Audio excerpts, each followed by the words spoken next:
Hermano, buenos días. Vamos a orar. Amado Dios, te damos gracias.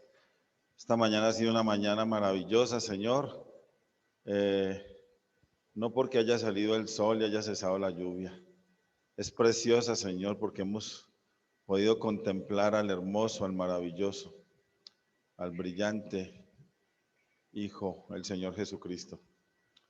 Esta mañana, Padre, nos hemos deleitado en el perdón, en ese nuevo pacto, en la propiciación del Señor Jesucristo por nuestros pecados.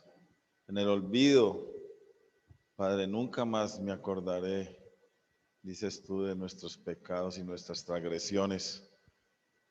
Qué dicha hemos tenido esta mañana, Señor.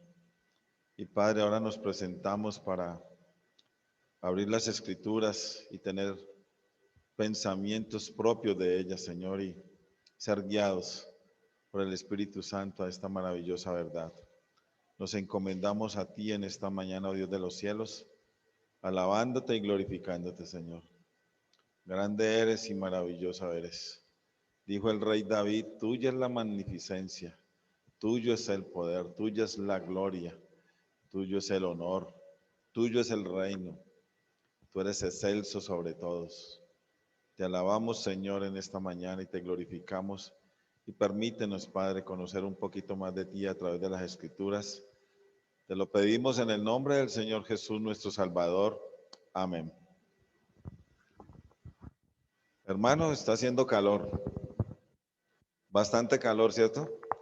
Después de tanta lluvia, tenemos hoy un día soleado. Y yo no sé si son los nervios o qué, pero tengo mucho calor. Hermanos, hay una pequeña carta en el Nuevo Testamento, se llama Filemón. No voy a centrarme en Filemón, pero quiero mirar un versículo de ahí. Es un versículo que quizás vamos a tocar más tarde o lo vamos a mirar, lo vamos a contemplar.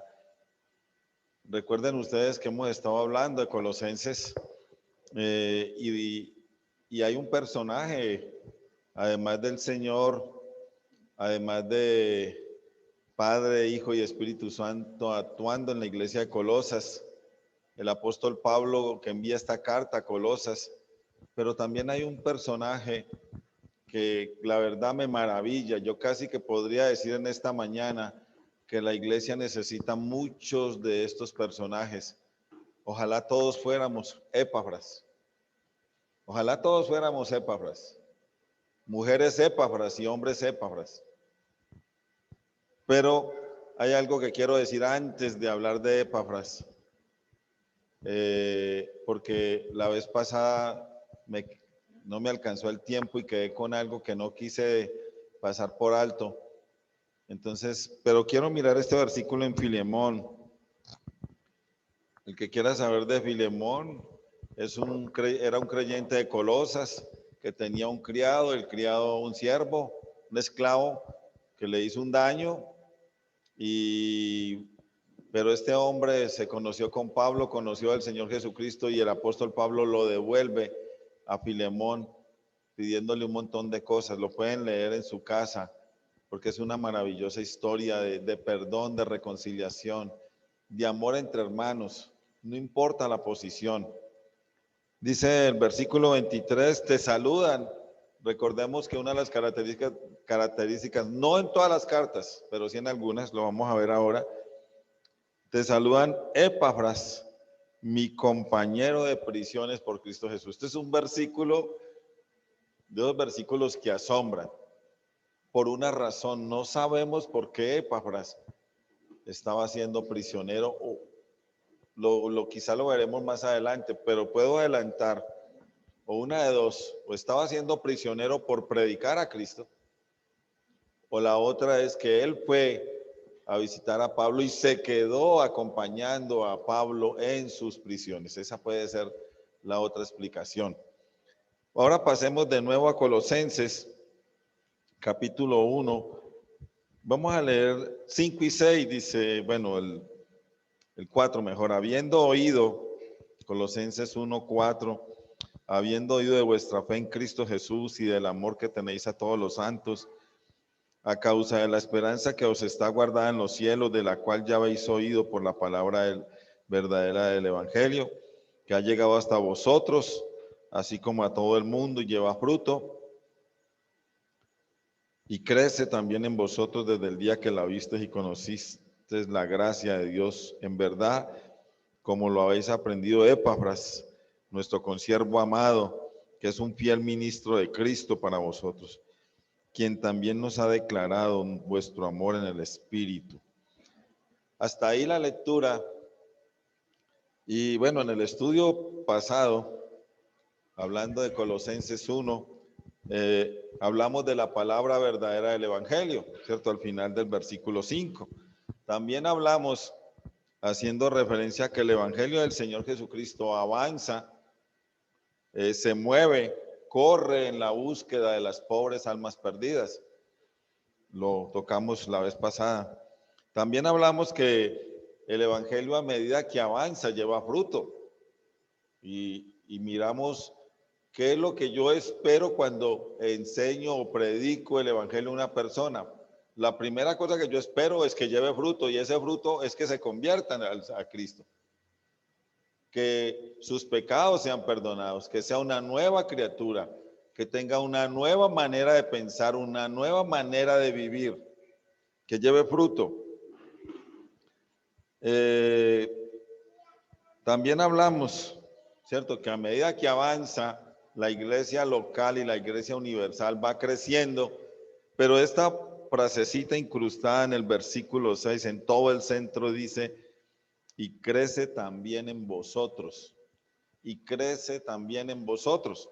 Bueno, la carta está dirigida a los colosenses, y por la información que Epafras le da al apóstol Pablo, el evangelio crecía en la iglesia, en ellos, pero yo quería darle un poquito una aplicación a esta frase.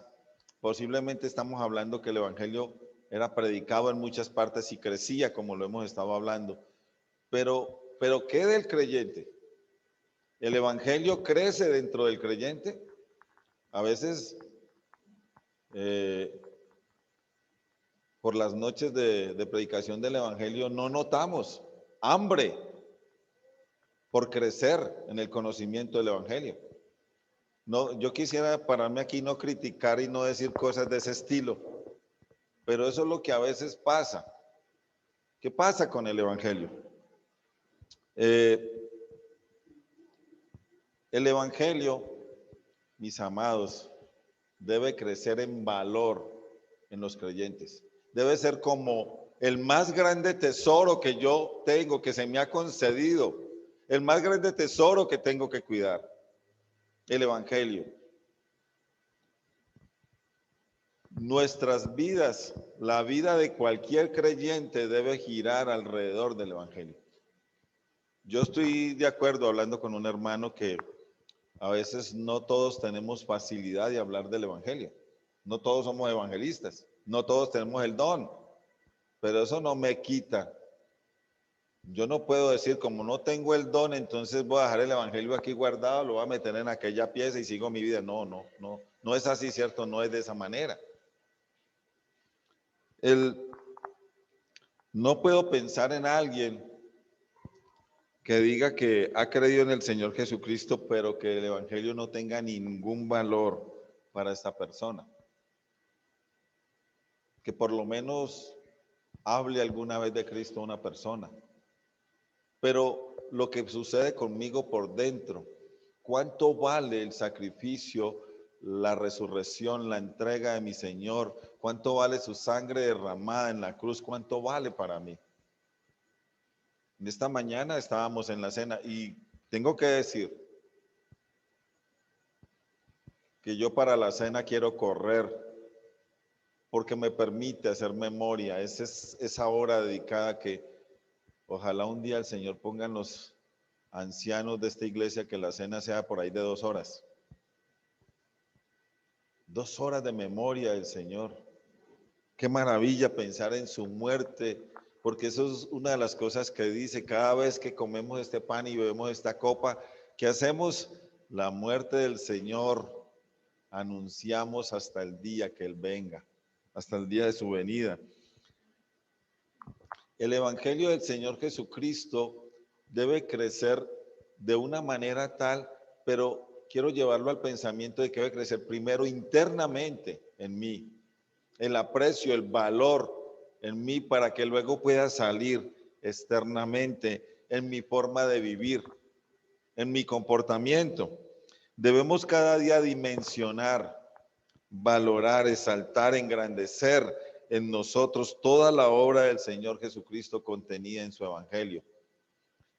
El Evangelio no debe quedarse en mero conocimiento intelectual, que esa es una de las preocupaciones que me da a mí de algunos. Conocen el Evangelio, pero no viven el Evangelio. No es su tesoro. No es lo más grande que les ha podido suceder en la vida. No es lo más maravilloso, lo más asombroso que ha sucedido en sus vidas. El Evangelio del Señor Jesucristo, cuando yo le doy el valor suficiente, lo que es el tesoro, cada día va a formar, a tener una formación de mi carácter. Cada día mi carácter va a ser diferente porque hay un tesoro dentro de mí que se llama el Evangelio. El Evangelio debe avanzar en nuestro ser interior, en nuestro corazón, acá en las entrañas, debe estar bien grande, bien grande. Ese sacrificio, esa entrega, la maravillosa resurrección del Señor Jesucristo debe influenciar todos nuestros miembros, nuestros ojos, nuestras manos, nuestros pies, nuestro corazón, nuestra mente, debe influenciar todo. Todo nuestro ser debe estar influenciado por el Evangelio. El Evangelio debe estar incrustado en nuestro corazón. Si está bien incrustado aquí, de seguro va a ser bien anunciado por nuestras bocas, va a salir por nuestros labios hacia el exterior. Y lógicamente debe también ser anunciado por nuestra manera de vivir, nuestra manera de actuar, nuestra manera de comportarnos. El Evangelio hace todo eso, si se lo permitimos. El Evangelio del Señor Jesucristo debe ser un constante testimonio al mundo, al pobre hombre necesitado, al pobre hombre obstinado. ¿Cuántos hombres hay afuera obstinados sin querer saber del Señor Jesucristo? ¿Cuántos hombres tercos hay allá afuera que no quieren saber del Señor Jesucristo? Yo estuve ayer con un hermano de aquí, estuvimos en otra ciudad. Y de repente el hombre trabajando, lógicamente. Y uno de los jóvenes que nos estaba ayudando, bueno, el dueño del negocio, me dice, oiga, estoy yendo a un grupo gnóstico. Y eso fue como si me pegaran una puñalada o como si me hubieran pegado. Yo le dije, no, no, no, no, usted no puede ir allá, eso no sirve, ¿eso para qué? Y comencé a darle las razones porque yo conozco algo de los gnósticos. Ah, pero es que el que me llevó fue él, uno de sus empleados. Duro, duro para mí, ¿cierto? Fue un golpe mortal para mí. Aunque yo le he hablado del Señor Jesucristo, de pronto me faltó más énfasis, más, no sé qué me faltó. De pronto mostrar más a Cristo. Y entonces comenzamos a hablar y les dije que la Biblia no avalaba, no decía nada sobre la gnosis y nada de eso, no. El muchacho me dijo, ¿y quién escribió la Biblia? ¿Y quién tal cosa? Entonces comienza a demeritar y le dijimos unas palabras con el hermano, nunca hables de la Biblia si no sabes. Entonces, la cuestión es que afuera hay un montón de hombres obstinados necesitando ver hombres diferentes, hombres guiados, hombres con el Evangelio incrustado dentro de su vida, dentro de su carácter, dentro de su mente, dentro de su corazón. Cuando me toca viajar y voy con ese famoso hermano del que les estoy hablando, hablamos de Cristo. Ah, sabroso. Entonces, allá afuera hay un mundo rebelde que necesita llegar a conocer a Cristo y nosotros somos los encargados de hablar de Cristo, de mostrar a Cristo.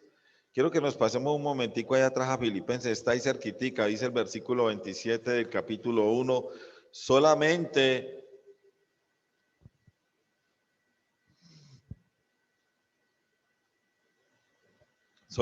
que os comportéis, miren lo que dice. Conocemos este versículo, ¿cierto? Lo conocemos. Solamente que os comportéis, ¿como qué? El Evangelio, la palabra digno habla de merecer, ¿cierto? Eh, merece el Evangelio un comportamiento digno del Evangelio.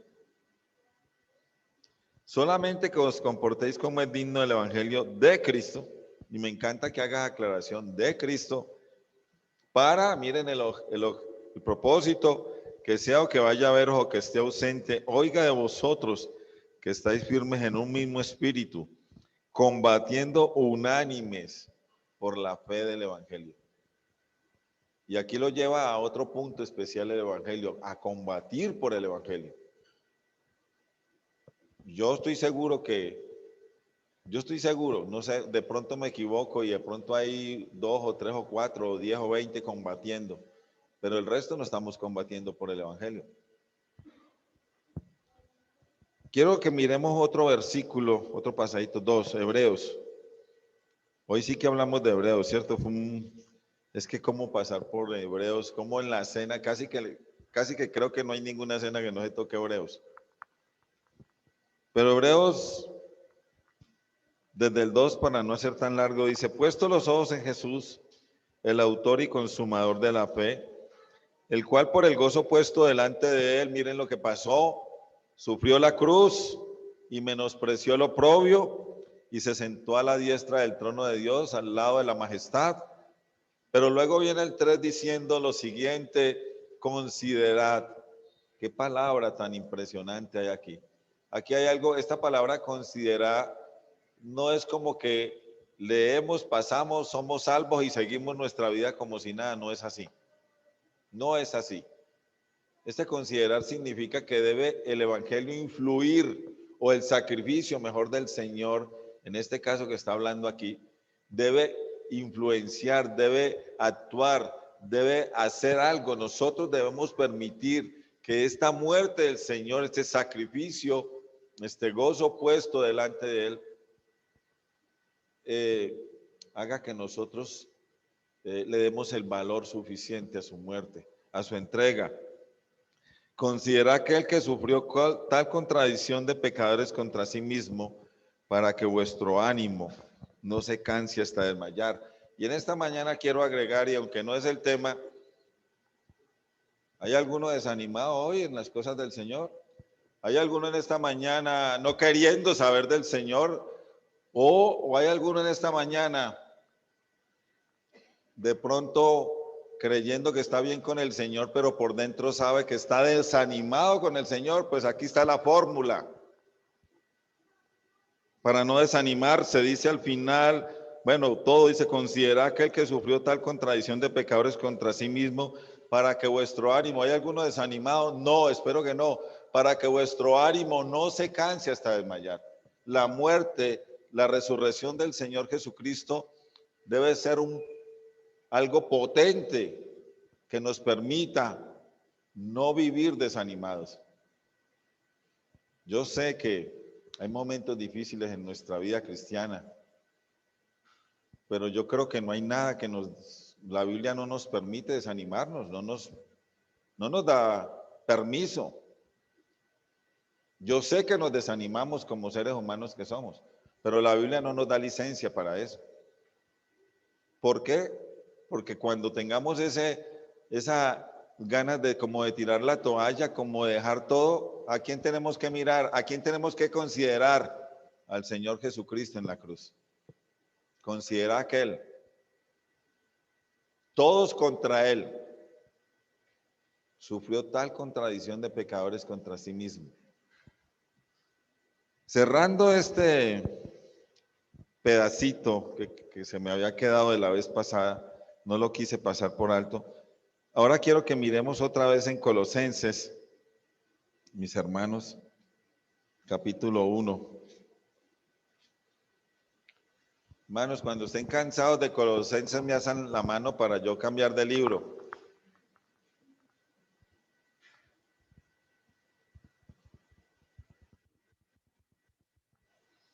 El hermano Samuel se paró aquí a los 8 días y dijo, ¿de qué vamos a leer?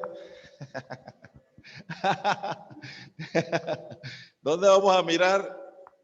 Y todos dijeron Salmo 51, pero es que no queremos salir del Salmo 51, ojalá no se acabe, ¿cierto? Ojalá no se acabe ese Salmo. Salmo 51.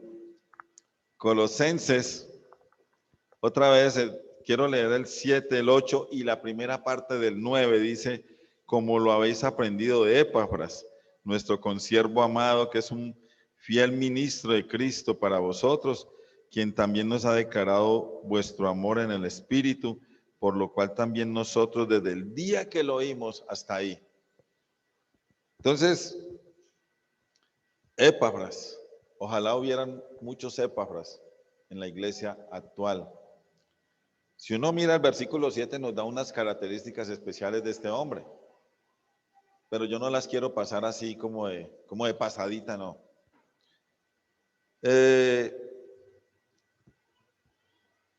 Lo primero que quiero decir es que el nombre de Epafras aparece solo 3 veces en la Biblia. O sea, aparece 2 veces en Colosenses y una en donde más, a ver si alguien se acuerda. Lo acabamos de leer, ¿cierto? Fue el versículo de introducción en Filemón.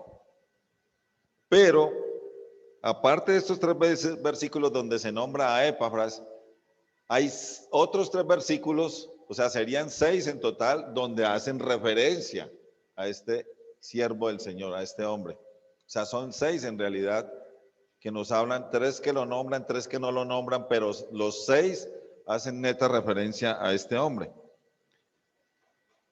Se me ocurrió pensar algunas cosas, de esas cosas que pasan cuando uno está haciendo el estudio, que hay personajes en la Biblia que son nombrados de una manera muy breve, quizás una pequeña mención o quizás 2 menciones, pero aunque son mencionados tan brevemente, nos dejan una gran enseñanza en cuanto a su relación con el Señor, en cuanto a su encuentro con el Señor.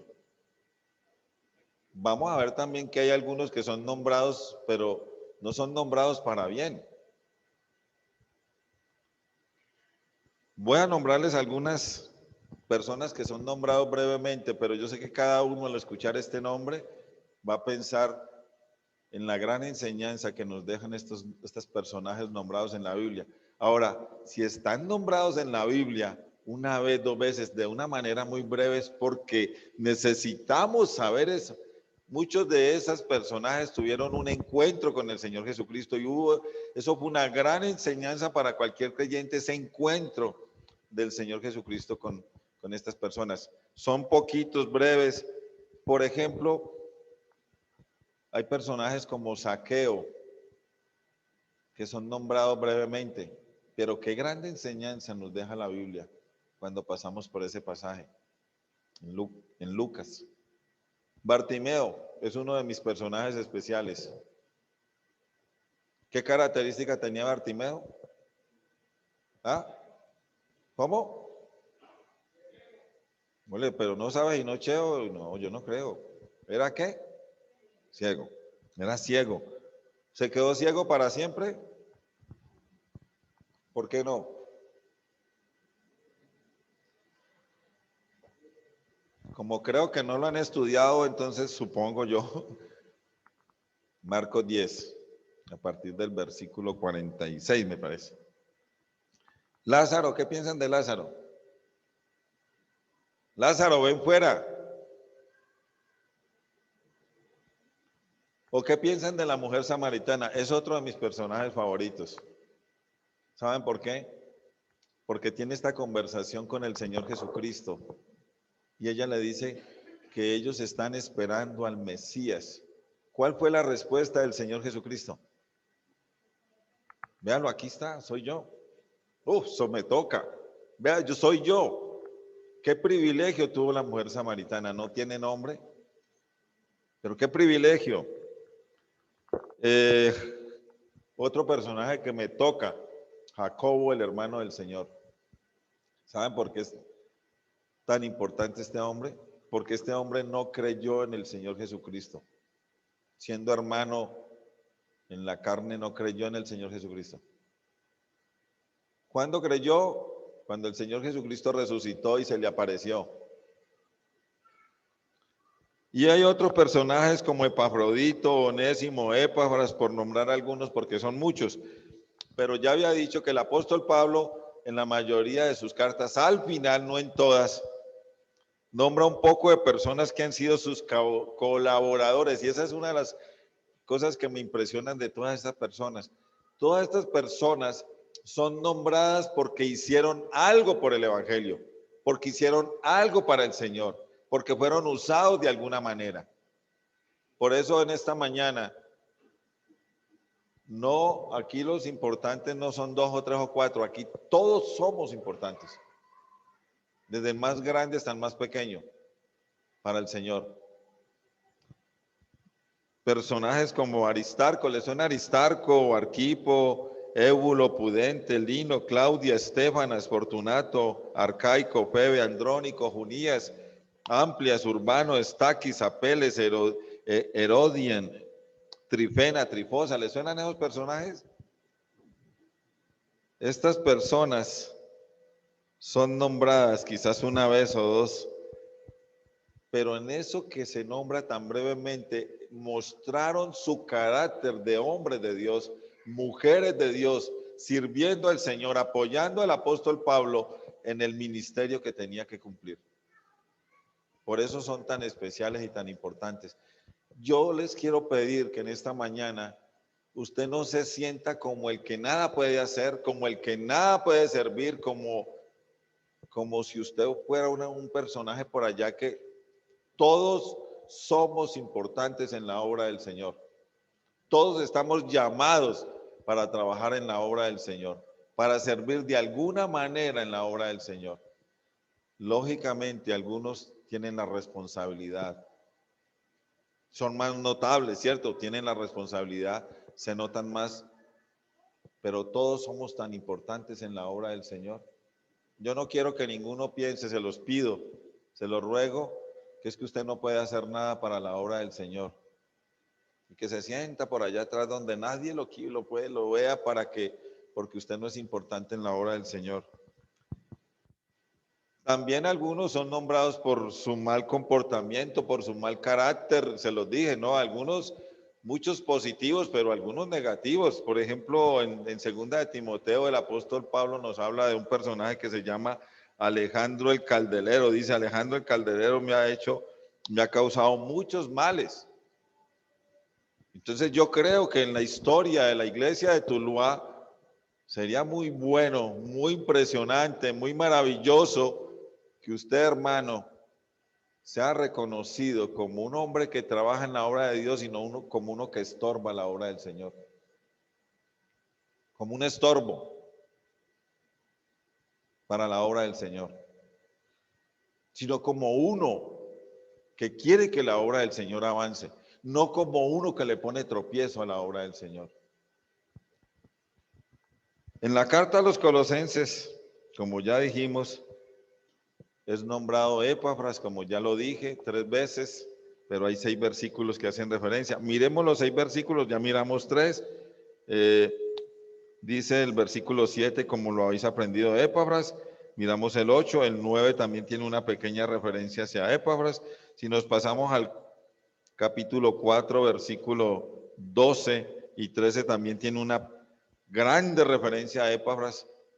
Este hombre tenía unas características especiales, ya vimos hacia algunas de pasada, aquí hay otras, dice el 12, os saluda Epafras, el cual es uno de vosotros, siervo de Cristo. Imaginen ustedes la característica de este hombre. Es uno de vosotros, pertenece a la iglesia, no está diciendo que era el más importante, es uno de vosotros, siervo de Cristo, tenía una pasión especial por la intercesión en la iglesia o por el orar por la iglesia, por los hermanos. Dice, siempre rogando encarecidamente por vosotros en sus oraciones para que estéis firmes, perfectos y completos en todo lo que a Dios quiere. Epafras, siervo de Cristo, tenía una condición especial, un asunto especial, y era rogar por la iglesia en Colosas. De pronto más abajito también nos dice que no solamente rogaba por la iglesia en Colosas, sino por la de la Odisea y Hierápolis, dice el versículo 13, porque de él, ¿de quién? De Epafras, porque de él doy testimonio de que tiene gran solicitud por vosotros y por los que están en la Odisea y los que están en Hierápolis. Entonces lo que vemos es unas características especiales de este hombre, y voy a volver a decir lo que dije al principio: la iglesia necesita muchos Epafras, muchos siervos de Cristo, muchos intercesores por la obra del Señor, muchos intercesores por la iglesia en Tuluá, muchos intercesores por la obra en Colombia.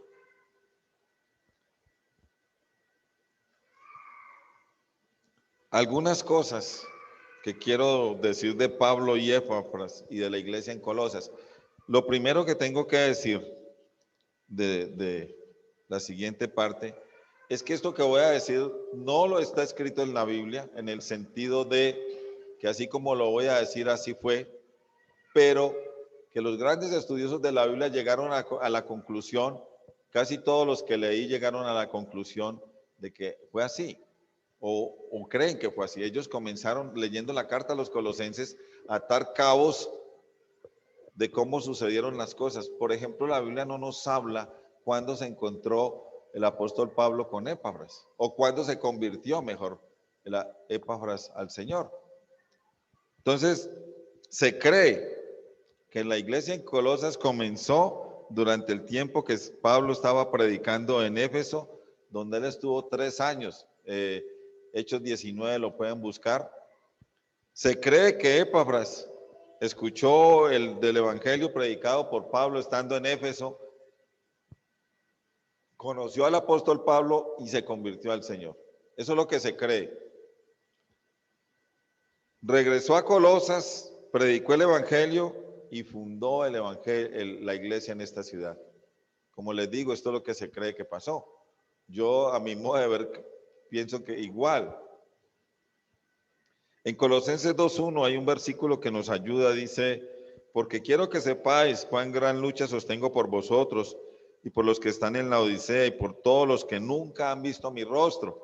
Ahora, este versículo es usado para apoyar que Pablo no fue el fundador de la iglesia, sino Epafras, en un sentido. Alguna vez había dicho antes que no fue un fundador directo, sino indirecto, porque predicó el evangelio a Epafras y Epafras llevó el evangelio a Colosas.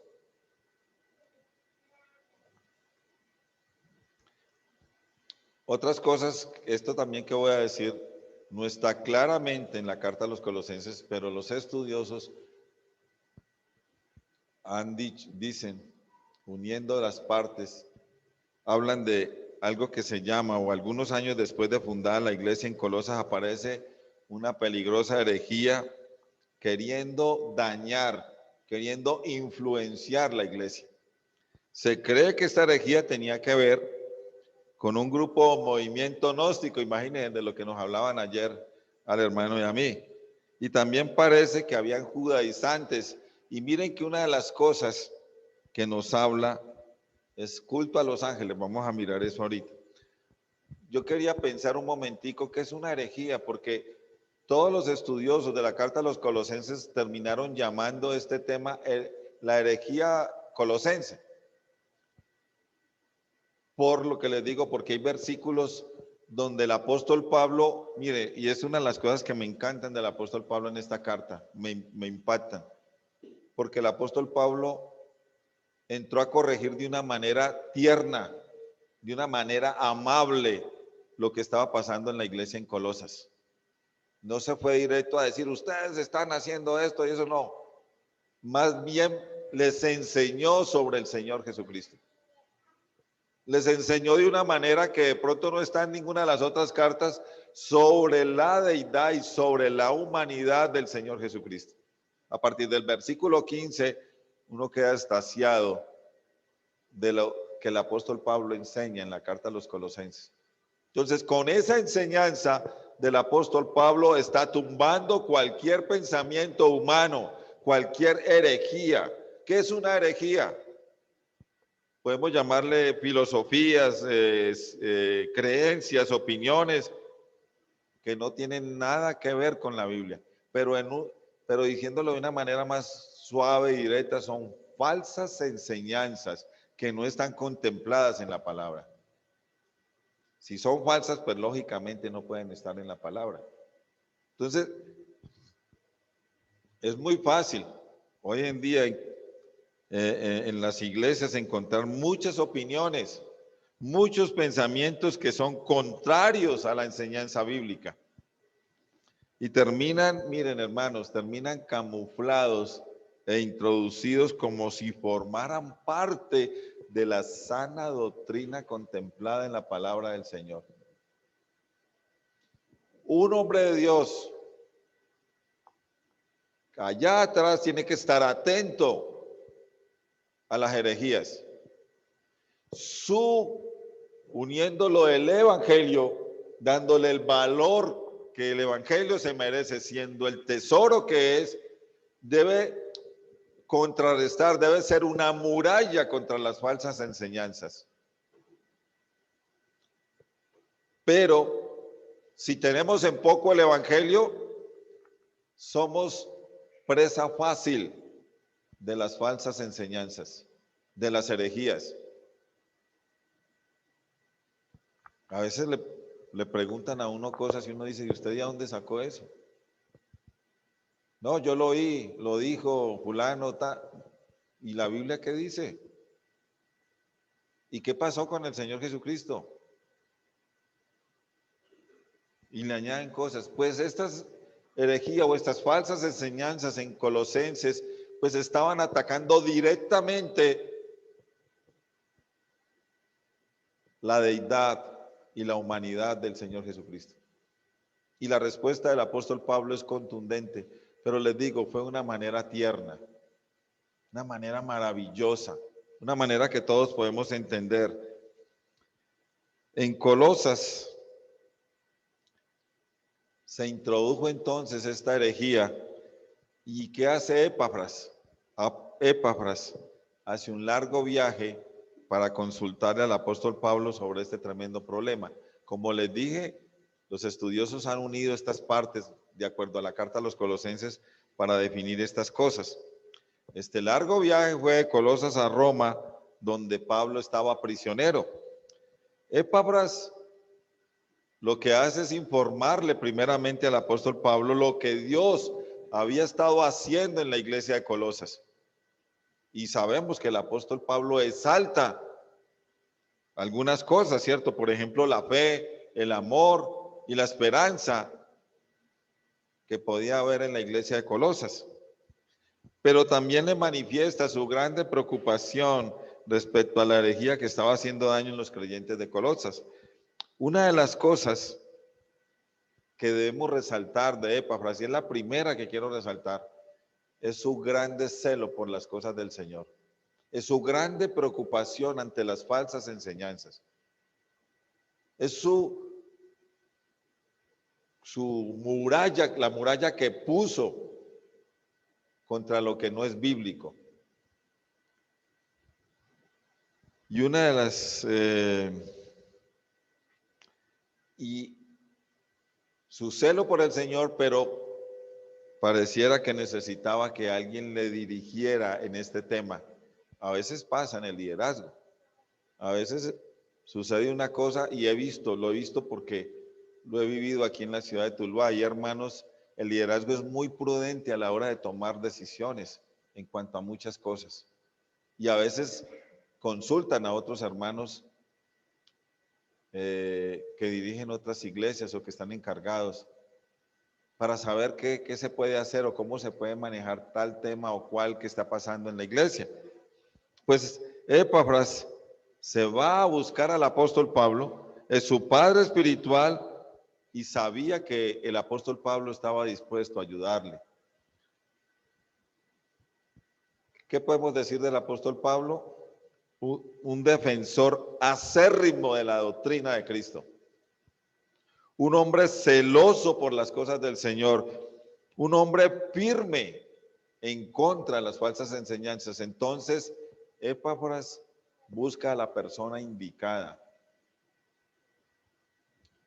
Por esta razón, Epafras hace tan largo viaje buscando ayuda del apóstol Pablo.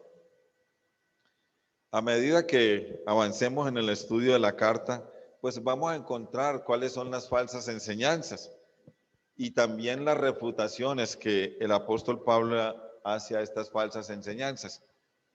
Pero quiero adelantarles una que ya la dije, pero que están en el capítulo 2 de Colosenses, versículo 18. Dice, nadie os prive de vuestro premio, afectando humildad y culto a los ángeles, entremetiéndose en lo que no ha visto, vanamente hinchado por su propia mente carnal. Este es un versículo duro para hablar de los que estaban enseñando falsamente.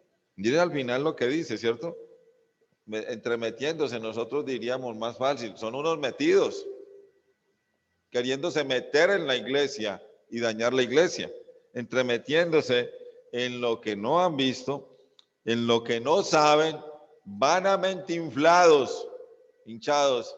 Hermanos, yo creo que no ofendo a ninguno si digo que ojalá en la iglesia de Tuluá no hayan hombres vanamente inflados, vanamente hinchados con doctrinas falsas.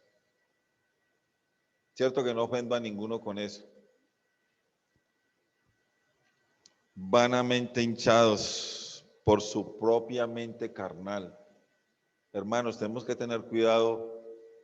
Nuestra mente, nuestro corazón debe estar inundado de Cristo para que luego no caigamos en esto.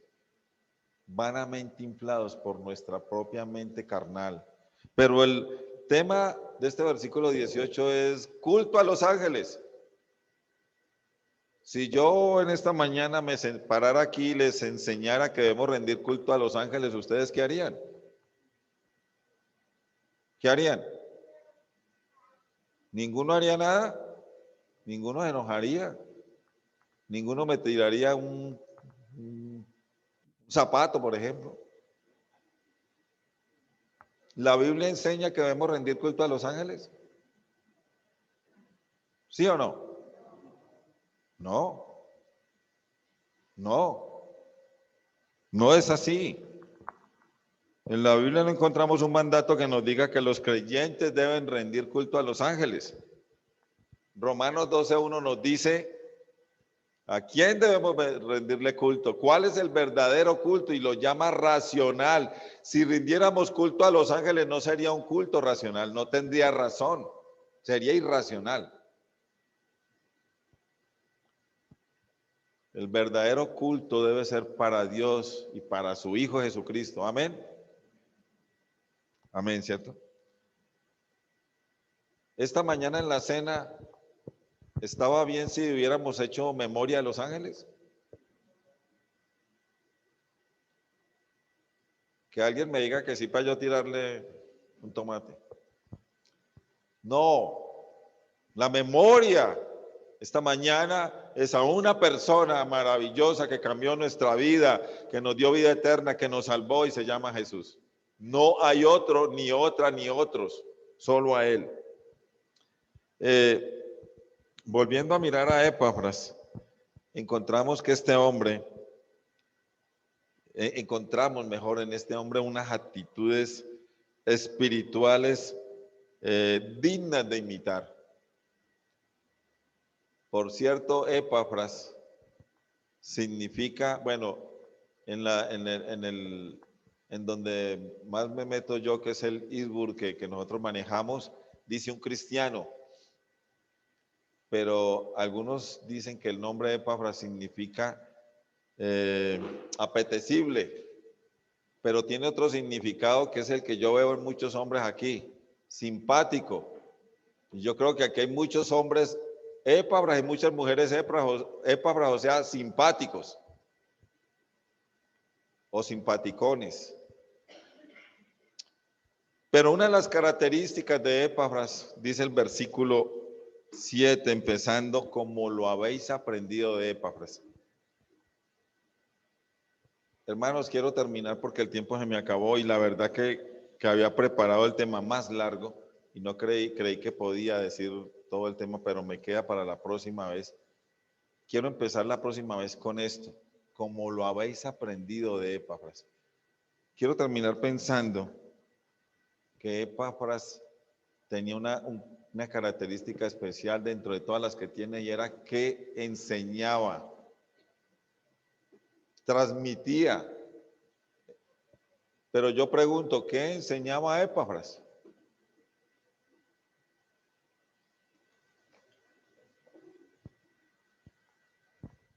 Yo creo que Epafras enseñaba sobre el Señor Jesucristo, enseñaba la palabra.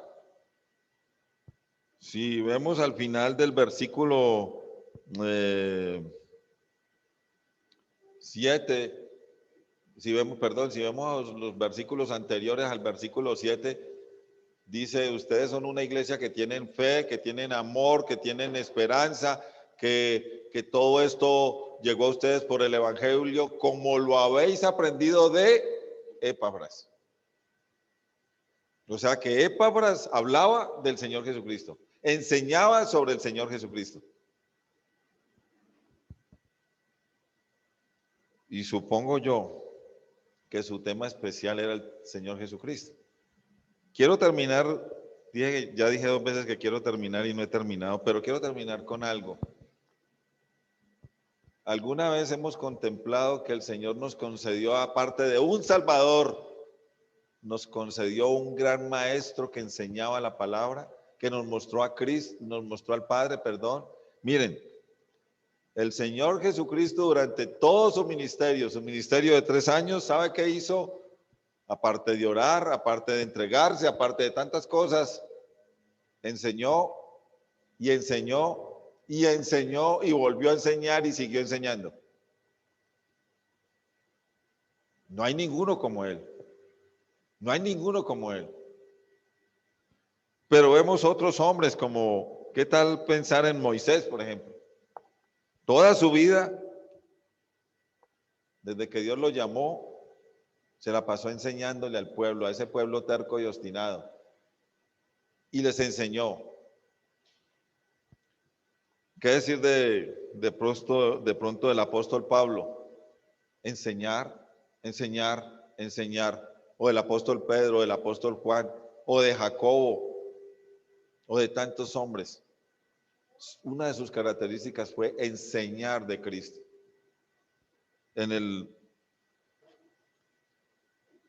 Finalmente digo, tenemos nosotros los cristianos un maestro personal, un enseñador, le quise poner ese nombre, un enseñador disponible todo el tiempo, vive en nosotros, es Dios mismo. ¿Saben cómo se llama? El Espíritu Santo. Dice, lo voy a leer rápidamente en Juan 14. Solo se los leo así de carrerita. Juan 14, versículo, cuando estamos de afán no llegamos. 26. Mas el Consolador, el Espíritu Santo, al quien el Padre enviará en mi nombre, él dice, miren lo que dice, Él os enseñará todas las cosas y os recordará todo lo que ya os he dicho. Dice en el 16:13, que me encanta, dice, pero cuando venga el Espíritu de verdad, Él os guiará a toda verdad. Me encanta, Él os guiará, Él nos enseñará, Él nos conducirá a través de todo lo que el Señor había dicho. Él nos iba a llevar a través de esa palabra y nos va a enseñar. Tenemos un maestro disponible todo el tiempo para nosotros y se llama el Espíritu Santo. Amado Dios, te damos gracias por este día, por esta mañana, por este tiempo. Gracias por permitirnos abrir la Biblia, Señor. Se me pasó el tiempo tan rápido, Señor, pero te agradecemos por hablarnos de este hombre, por lo que hiciste en este hombre, Epafras, por utilizar al apóstol Pablo para escribir esta carta, Señor, tan bella y tan maravillosa, tan diciente, tan importante para la iglesia, para la vida cristiana. Gracias por cada hermano, Señor, que esta mañana está aquí disponible y esperamos, Señor, que nos concedas un corazón deseoso de aprender. Padre, tú colocas hombres que nos enseñen, pero también, Padre, tenemos al Espíritu Santo que nos enseña. Necesitamos, Señor, tener pasión por aprender, pero por aprender de ti, Señor, por aprender de tu Hijo amado, por aprender de tu palabra. Padre, ayúdanos a entenderte cada día, a conocerte más, a aprender más de ti, Señor. Te lo pedimos en el nombre del Señor Jesús, nuestro Salvador. Amén.